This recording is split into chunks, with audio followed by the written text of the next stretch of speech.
First ever factory outlet, Mukunda Jewelries, KPHP, Somajigoda, Kottapet, Khammam. నమస్తే రమగారు. నమస్తే జయ. రమగారు, శివపార్వతుల కళ్యాణం చాలా సందర్భాలు మనం మాట్లాడుకున్నాము, కానీ కార్తీక మాసం కదా, ఇంకొకసారి చెప్పుకుందాం. గిరిజా కళ్యాణం ఎంత విశేషమైందో కథ. మొట్టమొదట మన దక్ష ప్రజాపతి తన కూతురైన సతీదేవిని పరమేశ్వరుడికి ఇచ్చి వివాహం చేశాడు. దక్ష ప్రజాపతికి ఎంతమందో సంతానం. ప్రజాపతి అంటే ఈయన అందరినీ పుట్టించాడు. 27 మంది కన్యకల్ని చంద్రుడికి ఇచ్చాడు. చంద్రుడు శివుడు తోడల్లుళ్ళు. విశేషమైన కథ కదా. అయితే ఈ అపురూప సౌందర్యవతి అయిన సతీదేవి పుట్టిన దగ్గర నుంచి పరమేశ్వర అనుగ్రహం కోసమే తపస్సు చేసేది. పరమేశ్వరుణ్ణే ప్రార్థించేది ఆవిడ, ఆయనే పూజించేది, ఆయనే తలుచుకునేది. ఆమెని పరమేశ్వరుడికి అర్పించాడు. అర్పిస్తే సరే, ఇది విశేషంగా జరిగింది. ఒకసారి ఏదో యజ్ఞం అప్పుడు దక్ష ప్రజాపతి వస్తే అందరూ లేచి నిలబడ్డారు. పరమేశ్వరుడు లేవలేదు. ఆయన గౌరవించారు అందరూ. పరమేశ్వరుడు లేవకపోతే ఈయన కోపం వచ్చింది ప్రజాపతికి. నేను ప్రజాపతిని కదా, ఈ పుట్టిన మహాద్భుత దేవతలందరికీ భార్యల్ని కన్నది నేను. మామగారిని చూసి లేవడు, అగ్రతాంబూలం ఇవ్వవలసిన వాడు కదా. మామంటే పితృపంచకంలో ఒకడు. పరమేశ్వరుడికి పితరుడు లేడు, స్వయంభువు ఆయన. నేను పిల్లనిచ్చిన మామని, అంటే నేను తండ్రిని, నన్ను గౌరవించాలి. ఆయన అక్కడ ఆ యజ్ఞానికి భర్తగా ఉన్నాడు పరమేశ్వరుడు. యజ్ఞభర్త ఇంకొకళ్ళకి నమస్కారం చేయడు, ఆ మొత్తం యజ్ఞానికి ఆయనే భర్త. అందుకని ఆయన లేవల, సభా మర్యాద పాటించలేదు. అల్లుడే గౌరవం ఇవ్వకపోతే వీళ్ళందరూ ఎట గౌరవిస్తారు నాకు అని ఒక రకంగా మండిపోయింది ప్రజాపతికి. దక్ష ప్రజాపతి క్రోధితుడయ్యాడు. ఆయన క్రోధం ఎలాంటిదంటే, దాంతో ఆయన ఏం చేస్తున్నాడో ఆయనకి తెలియదు, ఒళ్ళు తెలియని తన వస్తుందన్నమాట. ఇక్కడేమో కోపం వచ్చింది శివుడి మీద. ఈ చంద్రుడికి 27 మంది కన్యకల్ని ఇచ్చాడు కదా, తారలు అందరినీ ఇచ్చాడు. ఒకడికే ఇచ్చి వివాహం చేశాడు. వాళ్ళల్లో ఆయన కొంచెం రోహిణి అంటే ఎక్కువ ఇష్టం ఆ చంద్రుడికి. అలా ఉంటుంది. మనం రాజుల గాథల్లో కూడా చెప్పుకున్నాం. ఒక అమ్మాయి ఏదో చాలా అనురూపంగా, చాలా అనుకూలంగా, అత్యంత ప్రియతమంగా ఉండేవాళ్ళు ఉండొచ్చు. ఆయన రోహిణి పట్ల ఎక్కువ కలిసి ఉంటున్నాడని మిగిలిన వాళ్ళంతా తండ్రి దగ్గరికి వెళ్ళి చెప్పారు. ఆయన రోహిణితోటే బాగా ఉంటున్నాడు నాన్న, బాగా అంత బాగా ఉండట్లేదంటే ఆయన అల్లుడిని శపించాడు. క్షయవ్యాధి వస్తుంది నీకు, క్షీణించిపోతావని. చంద్రుడికి హెచ్చుతగ్గులు ఉన్నాయి కదా, అవి ఆయన వల్లే వచ్చాయంటారు. క్షయవ్యాధితో క్షీణించిపోయిన చంద్రుడు పరమేశ్వర అనుగ్రహం వల్ల మళ్ళీ ఆ వ్యాధిని పోగొట్టుకున్నాడు. నిజానికి రోహిణి నక్షత్రం మీద కోపంతో మిగిలిన వాళ్ళు చెప్పారు, కానీ చంద్రుడు చిత్తా నక్షత్రంతో చాలా బాగుంటాడు. చిత్రాచంద్రమసోరివ అన్నాడు కాళిదాసు. రాజుగారు భార్య ఎలా ఉన్నారంటే, చిత్తా నక్షత్రంతో కూడి ఉన్నప్పుడు వాళ్ళిద్దరూ ఎలా మెరిసిపోతారట. చిత్తా నక్షత్రం వస్తే పక్కకి చంద్రుడు మెరుస్తాడు, చిత్తా మెరుస్తుంది. అలా ఉన్నారని చెప్తారు. అంత ప్రత్యేకమైన వాళ్ళిద్దరూ. రోహిణి చంద్రులు అలా అత్యంత ప్రేమగా ఉండేవాళ్ళు అన్నమాట. ఈ దక్ష ప్రజాపతి తీవ్రమైన కోపిష్టివాడు అవటంతో అతను ఏమనుకున్నాడు, నిరీశ్వర యాగం అనే ఒక యాగాన్ని సంకల్పించాడు. ఈశ్వరుడు లేడు. నిరీశ్వర యాగం పేరే అది, నిరీశ్వర యాగం. అసలు ఈశ్వరుడు లేడన్న యాగం సంకల్పించి బ్రహ్మాది దేవతలందరినీ పిలిచి పరమేశ్వరుడికి కార్డు పిలవలేదు. అయితే సతీదేవి, మా పుట్టింట్లో జరుగుతున్న వ్యవహారం కాబట్టి నాకు పిలుపక్కర్లేదు, నువ్వు రాకపోతే మానేసేయి, నేను వెళ్తానంది. ఆయన చెప్పాడు, మనని పిలవల, నాకు ఆహ్వానం రాలేదు, నువ్వు వెళ్ళొద్దన్నాడు. సతీదేవిని వద్దన్నాడు. కానీ ఆవిడ చిన్నపుచ్చుకుంది, మా ఇంట్లో అవుతోంది, నా చెల్లెళ్ళు అందరూ వస్తారు, నేను కూడా వెళ్ళాలి. ఇప్పుడు మనం కూడా చేస్తాం అట్లాంటిది. ఈ దేవతల గాథలన్నీ మానవుల గాథలకి ప్రతిబింబాలన్నమాట, చూపిస్తారు. అట్లా వెళ్తే ఏమవుతుందో సతీదేవి కథే తెలియజేస్తుంది మనకి. అవమానపడతాం అనవసరంగా. ఈవిడ బయలుదేరి వెళ్ళింది. బయలుదేరితే నంది, భృంగిరిటుడు వీళ్ళ కొంతమందిని ప్రమథగణాలను ఇచ్చి అమ్మకి తోడుగా పంపిస్తే ఈవిడ వెళ్ళింది. వెళ్ళేసరికల్లా ఆయన అవమానకరంగా మాట్లాడాడు తండ్రి. నేను సంకల్పించిందే నిరీశ్వర యాగం, నిన్ను ఎవరు పిలవనిపారంటానికి ఎందుకు వచ్చావు నువ్వు, కూతుర్ని కూడా అన్నాడు.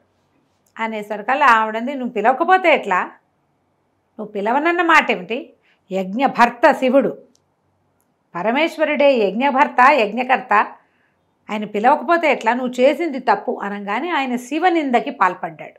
తిట్టేశాడు అల్లుడిని. తిడితే ఈవిడ ప్రత్యక్షంగా కానీ పరోక్షంగా కానీ శివనిందని నేను భరించను. నా భర్తని నిందించటమనే కాదు, నా భర్తను నువ్వు తంటమే కాదు, పరమేశ్వరుని నింద చెవితో విన్నా తప్పే అని చెప్పి ఆయన వద్దన్నా నేను ఇంత పని చేశాను, ఇక్కడికి వచ్చాను.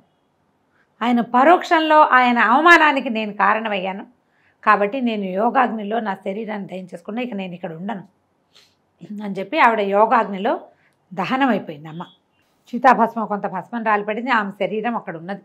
ఎప్పుడైతే ఇది జరిగిందో ఈ మొత్తం ప్రమదగణాలు కేకలు పెట్టేసి శివుణ్ణి పిలిచారు, అమ్మ ఆహుతి అయిపోయిందని. ఇక్కడికి ఉగ్ర రూపంతో పరిగెత్తుకుంటూ వచ్చాడు శివుడు. భార్యా వియోగం భరించరానిది, పరమప్రీతితోటి ఉండే భార్య ఆమె అవమానపడి ఇలా అయిపోయింది కాబట్టి ఉగ్రంతో, పైగా మనం పరిగెడితే మనకి ఒక రకమైన ఉద్రేకం వస్తుంది. ఆయన ఏం చేశాడు, తన జటల్లో నుంచి ఒక జటతో వీరభద్రుడిని సృష్టించాడు.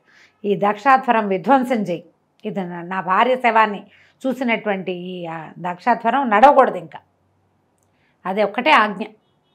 ఈ హాహా అని పెద్ద జటలతోటి బోల్డ్ అనే ఆయుధాలతోటి పరమశక్తివంతమైనది శివక్రోధమే. ఆయన కోపం నుంచి పుట్టిన వీరభద్రుడు సర్వనాశనం చేశాడు, మొత్తం దక్షయజ్ఞ వాటికని భూస్థాపితం చేశాడు. కనపడిన దేవతలను కనపడ్డట్టు రుద్రగణాలు చితకొట్టేసాయి. దక్షుడి తల నరికేశాడు వీరభద్రుడు. ఈ వీరభద్రుడే మనకి పట్టిసపు కొండ మీద అక్కడ ఆగాడని మనం ఒక కథ చెప్పుకుంటాం. రాజమండ్రి దగ్గర ఉన్న పట్టిసపు కొండ మీద అక్కడ ఆయన వీరభద్రుడు వీరభద్రావతారాన్ని విరమించి శివలింగాకృతిగా మారాడని అదొక కథ చెప్తాం. పట్టిసం ఈ ఆయన దగ్గర ఉన్న ఆయుధమే పట్టిసాయుధమే అట్లా కొండగా మారిందంటారు. అయితే ఎప్పుడైతే ఈ వీరభద్రుడు ఇదంతా అయ్యిందో ఈ పరమేశ్వరుడు ఉగ్రంగా అయిపోయాడు. ఆవిడ కళేబరం అక్కడ ఉన్నంతసేపు ఈయన ఇలాగే ఉంటాడని విష్ణువు ఏం చేశాడంటే తన చక్రాయుధంతో ఆ శరీరాన్ని ముక్కలు చేసేసాడు. భుజం మీద వేసుకున్నాడట ఆ కళేబరాన్ని, కాలిపోయి ఉన్నదాన్ని వేసుకుని ఆయన నాట్యం చేస్తున్నాడు పరమేశ్వరుడు ఉగ్రంగా. అంటే అటు కదులుతున్నాడు అనమాట ఆయన. ఆ కదులుతున్నప్పుడుగా ఆయన ఒంటి మీద ఉన్న, ఆయన భుజాల మీద ఉన్న ఈ శవాన్ని, ఈ కళేబరాన్ని ముక్కలు చేసేస్తే 18 ముక్కలుగా మారి భూమి మీద పడిపోయినాయి. 18 చోట్ల 52 చోట్ల పడ్డాయి అంటారు, చిన్న చిన్న ఆభరణాలు అవన్నీ కూడా. అయితే ఎప్పుడైతే ఈ కళేబరం తన మీద నుంచి వెళ్ళిపోయిందో అవతలకి, అతి ఉగ్రంగా ఉన్న పరమేశ్వరుడు కొంత శాంతపడ్డాడు. దేవగణాలందరూ ప్రార్థించి పరిపరి విధాల ఈయన్ని హిమాలయాల వైపుకి నడిపించుకుపోయారు. ఈయన కైలాసం కూడా హిమోత్పర్వత ప్రాంతంలోనే ఉంది. కైలాసానికి వెళ్ళకుండా విరాగిగా అయిపోయి ఆయన హిమాలయాల్లోకి వెళ్ళిపోయాడు. ఈ అటు ఇటు పారిపోయి కకావికలుగా అయిపోయినటువంటి దేవతలందరూ మళ్ళీ వచ్చి, బ్రహ్మదేవుడు వచ్చి ఈ మెడ నరికి ఉన్న దక్షుడికి గొర్రెతల అతికించి ఆయనతోటి ఈశ్వరుణ్ణి సంకల్పించి యజ్ఞం పూర్తి చేయించారు. దక్షయజ్ఞవాటిక, దక్షవాటికే అంటే సర్వనాశనం అయిపోయిన దాన్ని దక్షవాటికలాగా తయారైంది అంటారు మన వాళ్ళు. ఈ సర్వనాశనాన్ని పూర్తి చేశారు. మరి యజ్ఞం పూర్తి చేయాలి, ఇది లోక సంక్షేమం కోసం చేసేవి కదా. యజ్ఞం అనగానే లోకక్షేమం కోసం మొత్తం పూర్తి చేశారు. ఈ హిమాలయాల్లోకి వెళ్ళిపోయి ఉండిపోయాడు శివుడు. ఆయన ఎప్పుడు పుట్టాడో, ఇది ఎప్పుడు జరిగిందో. అయితే ఈ మరణించి ప్రాణత్యాగం చేసిన సతీదేవి మరలా జన్మించింది. ఈసారి ఆవిడ ఎక్కడ పుట్టింది? దక్ష ప్రజాపతి నుంచి హిమోత్పర్వత ప్రాంతంలో హిమవంతుడు పరమభక్తిపరుడు, పరమసాత్వికుడు. ఆయన లాంటి సాత్వికమైన కొండ ఇంకొకటి లేదట. ఆయనకి మేనాదేవి అని భార్య ఉంది. ఆమె పేరు మేనక అంటారు, మేనాదేవి అనే రాస్తారు. ఈవిడ కడుపున మామూలు సంతానంగానే జన్మించింది. పర్వతరాజపుత్రిక కాబట్టి పార్వతి, శైలపుత్రి కాబట్టి శైలజ, ఇలాంటి పేర్లతోటి పార్వతీ నామధేయంతో ఈయనకి కుమార్తెగా జన్మించింది. వీళ్ళకి తర్వాత మైనాకుడు అనే కుమారుడు కూడా కలిగాడు. ఆయన ఇంకో కొండ. ఈ మైనాకుడు మనకి శ్రీమద్ రామాయణంలో కనపడతాడు, సుందరకాండలో. మళ్ళీ చెప్పుకుందాం. ఓకే. ఈ జన్మించిన పుత్రికకి పిల్ల కొంచెం పెద్దదైంది. కొంచెం 9 ఏళ్ళు వచ్చాక ఆయన ఏం చేశాడు, పిల్ల చాలా బుద్ధిమంతురాలు, సాత్వికురాలు, కొంచెం పూజా విధానం అది ఆసక్తి కలిగింది.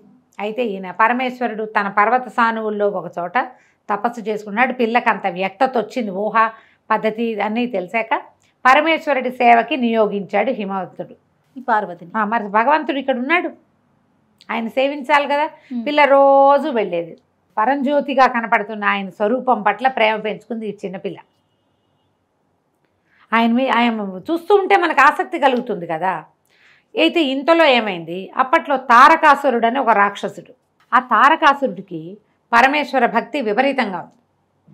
వాడు ఏం చేశాడు, పరమేశ్వరుడి కోసం తపస్సు చేసి ఈశ్వరుణ్ణి స్వాధీనం చేసుకుని నువ్వు నాతో ఉండు అని అడిగితే ఆయన తన ఆత్మలింగాన్ని ఇతనికి ఇచ్చారు, తారకుడికి. ఇస్తే ఆ తారకుడు ఆ లింగాన్ని తన మెడలో ధరించాడు.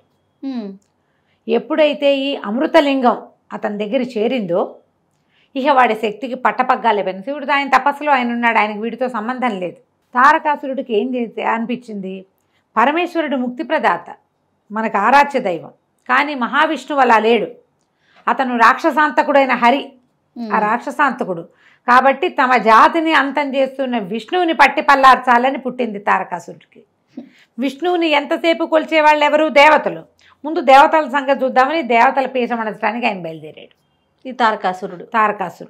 అయితే ఈ తారకాసురుడికి ఎవరి వల్ల ఇది ఉంది, మరణం ఉంది అంటే వాడు ఎవ్వరి వల్ల మరణం లేకుండా ఒక వరాన్ని పొందాడు బ్రహ్మ దగ్గర. కానీ మరణం తథ్యం కాబట్టి ఒక వేరే వరాంతరాన్ని ఇంకోటి అని కోరుకోమంటే సరే శివ సంతానంతో నాకు మరణం, పరమేశ్వరుడి సంతానంతో నాకు మరణం తప్పిస్తే ఇంకెవ్వరి వల్ల మరణం లేకుండా వరం పొందాడు వాడు.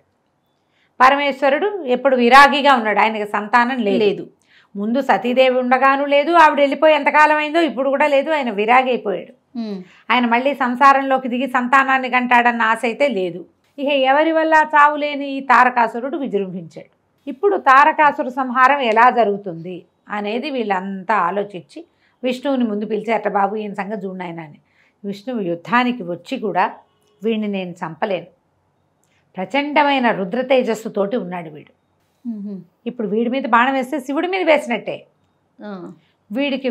శివుడు వీడితో ఉన్నంతకాలం నేనేం చేయలేను, శివుడిని దూరం చేయాలి ఒకటి. రెండోది వీడి వరం, బ్రహ్మదేవుడు ఇచ్చిన వరం ఏంటి, శివ సంతానమే ఇతన్ని చంపగలదు, శివతేజం మాత్రమే చంపుతుంది. శివతేజము అంటే ఆయన వల్ల పుట్టిన సంతానం.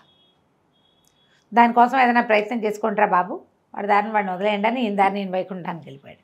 ఇక దేవతలు చేతులు పిసుకుంటూ ఆలోచించుకున్నారు ఏం చేయాలి, ఎట్లా పరమేశ్వరుని ఇందులోకి దింపాలి. ఈ సందట్లో వాళ్ళకి ఏం తెలిసింది, పర్వతరాజపుత్రిక అయిన పార్వతి నిత్యము సేవిస్తుంది. ఈ పార్వతి ఎవరు అనగానే ఆమెను చూసేసరికి ఆమెలో ఉమా చైతన్యం కనపడుతోంది, భగవత్ చైతన్యం. పాపగా లేదని, చిన్నపిల్ల కాదు, ఏదో ఉన్నది ఈమెలో. అప్పుడు మళ్ళీ పరిగెత్తారు బ్రహ్మదేవుడి దగ్గరికి. ఆ అమ్మాయిని చూస్తే మనకు సతీదేవిని చూసినట్టు అనిపిస్తుంది. అప్పుడు ఆయన చెప్పాడనమాట, సతీదేవి ఇక్కడ జన్మించింది, ఇంకా సమయం రాలేదు, సమయం వచ్చే వరకు వేచుంటారా, సమయాన్ని తెప్పిస్తారో ఆలోచించుకోండి.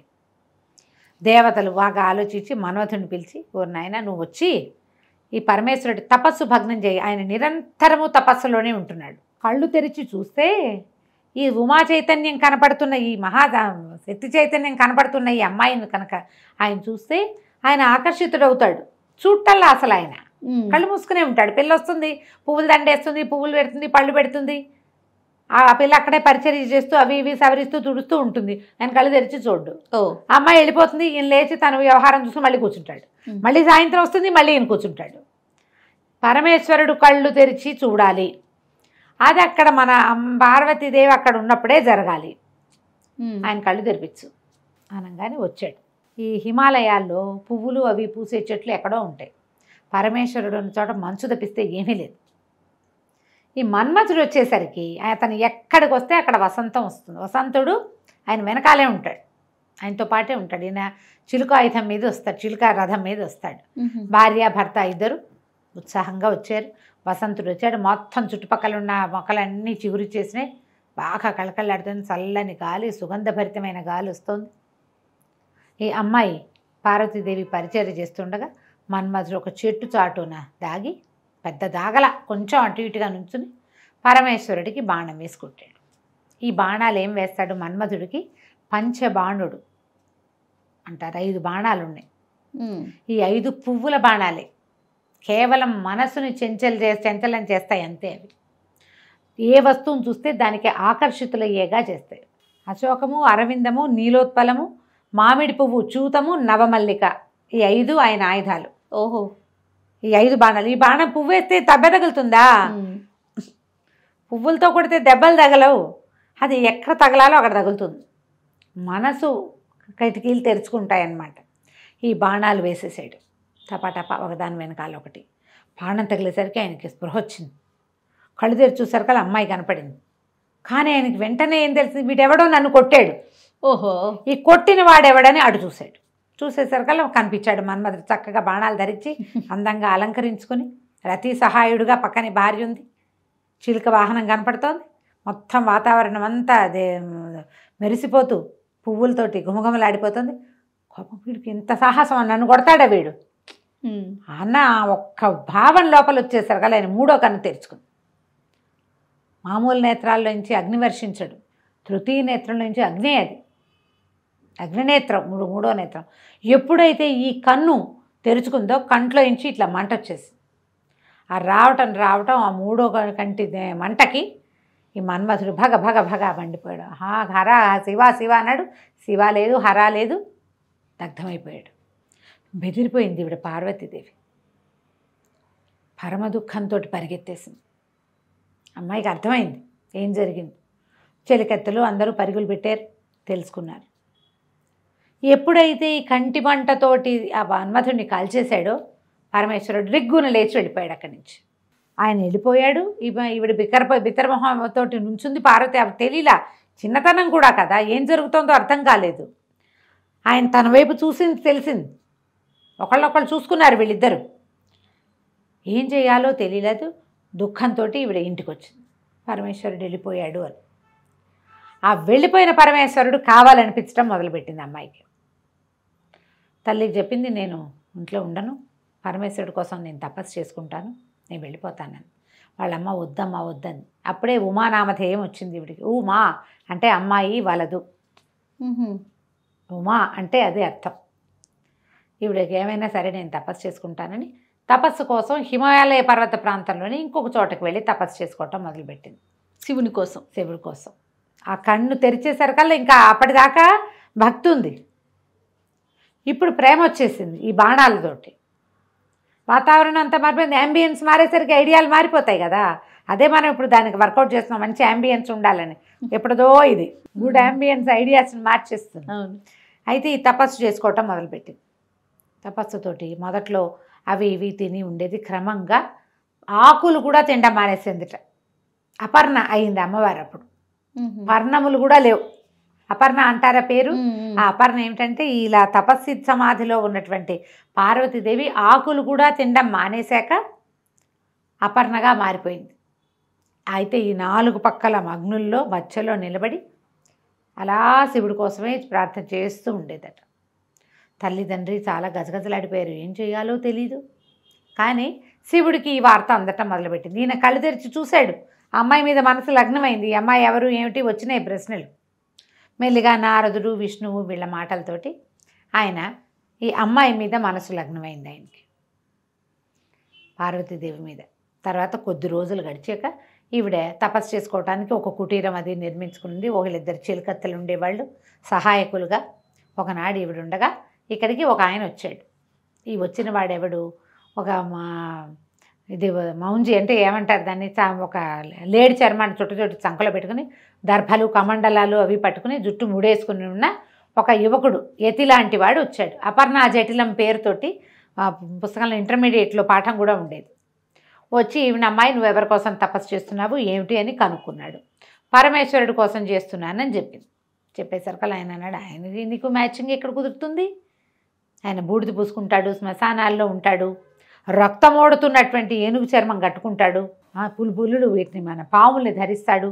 మీ పొద్దున నీ పెళ్ళైతే, అతనితో నీ పెళ్ళైతే నువ్వు తెల్లటి దుకులం ఒక తెల్లటి వస్త్రం కట్టుకుంటావు, బంగారపు రంగు హంసలు అంచున్న పట్టుచీర కట్టుకుంటావు, ఆయనేమో నెత్తురోడుతున్న గజాజీనం కట్టుకుంటాడు. మీ ఇద్దరికి మ్యాచింగ్ ఎట్లా కుదురుతుంది? నువ్వు ఇట్లా హిమాలయాల్లో చక్కటి పర్వత ప్రాంతాల్లో ఉన్నావు, ఆయనేమో శ్మశానాల్లో ఉంటాడు, నీకు ఇన్ని నగలు నాణ్యాలు బంగారం బోళ్ళంతుంది. మీ తండ్రి రత్నాకరుడు, వజ్రాలు వైఢూర్యాలు ఆయనలోనే పుడతాయి, ముత్యాలు పుట్టే వంశం మీది, ఆయనేమో కపాలలేసు తిరుగుతాడు అని ఎంత కవ్విస్తాడో అవన్నీ. అతనితో ఇట్లా వివాహం కోసం ఏమిటి, నువ్వు వివాహం చేసుకుంటే ఎంతమంది లేరు, ఈయన చేసుకోవటం ఏమిటి? అమ్మ లేడు, నాన్న లేడు, ఎవరు లేరు ఆయనకి. దిగంబరుడు, దిక్కులే అంబరాలుగా కలిగినవాడు, ఎవరు లేరు. దిగంబరుడు అంటే వస్త్రాలు లేనివాడని కాదు, ఎల్లలు లేనివాడు. పైగా ఏమో ఆయన వెనకాల తిరిగే వాళ్ళంతా విచిత్ర వేషధారులు, ఒక నంది, ఓ భృంగి, ఓ శృంగి, వీళ్ళంతా ఏమిటో రకరకాల వాళ్ళు. వీళ్ళంతా పెళ్ళికి తరలిస్తే మీ వాళ్ళు హడిలిపోతారు అని బాగా ఎక్కిరిస్తే ఈవిడే నువ్వేం మాట్లాడినా సరే శివుడే కావాలి, శివ నింద చేయటం ఎంత తప్పు, వినడం అంత తప్పు, వెళ్ళిపో నువ్వని చెలికత్తని పిలుస్తుంది. ఈయన్ని పంపించేసేయని. ఆయన పంపించేయమంటే ఆయన లేచి నిలబడి పరమేశ్వరుడిగా ఈ అమ్మాయికి కనపడతాడు. శివ కళ్యాణం ఎంత రొమాంటిక్గా జరిగిందో చూడు. అదే కదా. కనిపించి ఆమెని ప్రాణిగ్రహణం చేస్తాడు. తర్వాత వివాహం చేసుకున్నారు వీళ్ళు. వివాహం చేసుకోవడానికి హిమవంతుడితో మాట్లాడటానికి సప్త ఋషులు వచ్చి పరమేశ్వరుడికి నీ కూతుర్నిచ్చి వివాహం చేయమని సాంగంగా అడిగి వివాహం చేశారు. ఆ వివాహానికి మొత్తం అందరూ వెళ్ళారట, 3,000,000 దేవతలు వివాహానికి వెళ్ళారు. వీరికి వివాహం జరిగిన తర్వాత ఈ వివాహానికి పెళ్లివాళ్ళు, ఆడపెళ్లి వాళ్ళంతా స్వాగతం చెప్పడానికి వస్తే ఈయన వెనకాల ఈయనేమో కపాలాలు అవి ధరించి పెద్దగా ఇంత జుట్టు జటలతోటి ఒక ముసలి ఎద్దునెక్కి మహాద్భుతమైన ఆకారంతో త్రిశూలము, మన్నిండా పాములు, ఒంటి నిండా పాములతోటి ఈ వచ్చి చుట్టూతా ఉన్న ప్రమథగణాలన్నీ ఇవన్నీ రాక్షస పిశాచగణాలు కదా. ఆయన ఏముంటాడు? భూతనాథుడు. ఆయన శ్మశానంలో ఉండేవాడు. అక్కడ ఏముంటాయి? బేతాళ పిశాచాదులు బోల్డ్ అని ఉంటాయి. అందరూ హడిలిపోయారు. అందరూ దేవతలే అట్లా కనపడతారు.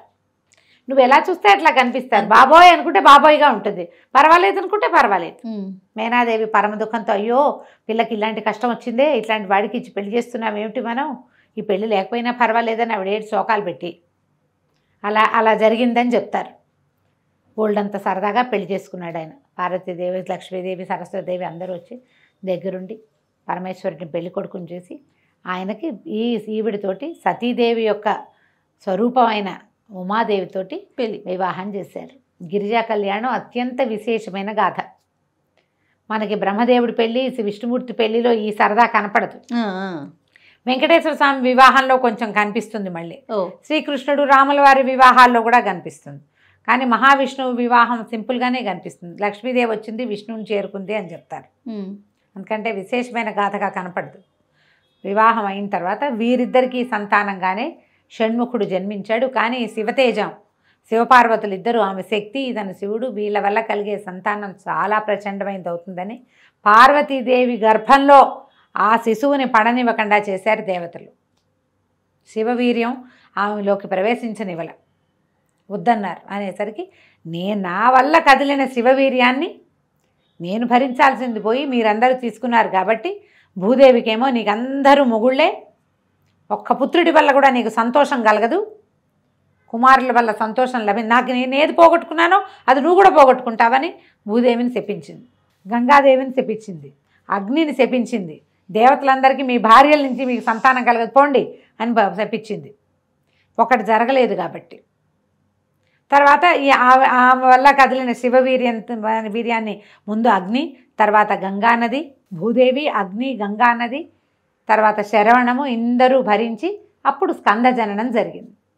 స్కందజనన గాథ కూడా చదవడానికి చాలా మంచిది. అతి స్కందోత్పత్తి చదివితే కనుక పుత్ర సంతానం కలుగుతుందని చెప్తారు. స్కందుడు జన్మించాక ఆయనని దేవతలకి దేవసేనాధిపతిగా చేశారు. అప్పుడు ఈ తారకాసుర సంహారం జరిగింది. తారకుడితో ఎన్నిసార్లు యుద్ధం చేసినా తారకుడు చావల. అప్పుడు పరమేశ్వరుడే చెప్పాట, అతని మెడలో అమృతలింగం, ఆత్మలింగం ఉంది, దాన్ని కొడితేనే, భగ్నం చేస్తేనే వీడు మరణిస్తాడు అని. దాన్ని కొట్టడం వల్ల అతను మరణించాడు. శివ యొక్క సంతానమే కార్తికేయుడు అని చెప్తారు. ఈ గిరిజా కళ్యాణ గాథ చెప్పినా విన్నా కూడా చాలా విశేషమైన ఫలితం లభిస్తుంది. బాగుంది కదా కథ. ఎన్నిసార్లు విన్నా కొత్తగానే మళ్ళీ కొత్త రఘు గారు ఎంత బాగుందో. నమస్తే అండి. నమస్తే చేయ.